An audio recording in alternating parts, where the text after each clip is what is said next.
Так вот напоминаю вам, будьте в Боге, не теряйте молитву. Ворочайте ее, снова уходь, снова ворочайте. Будете в Боге, Господь будет с вами. С Богом, где и плохо, там хорошо будет. А без Бога, где и хорошо, там плохо. Всего мне полно, Он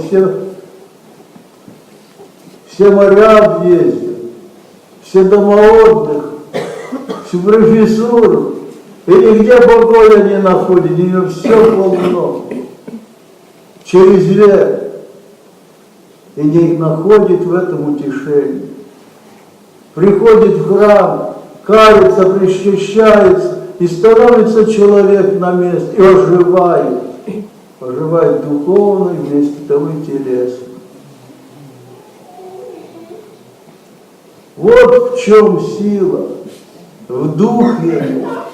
Потому наши предки призывали Господа, причем начать делать, помолиться, а потом делать. Берите пример с истории. Ваше превосходительство уже. Неприятель выстроился, готов к нападению на нас.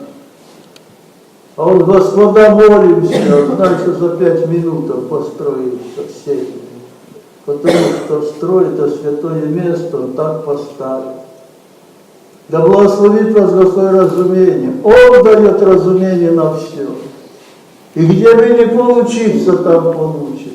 Если с Богом. Потому в грусе брала всегда Бог. Будьте в Боге, и Господь будет с вами.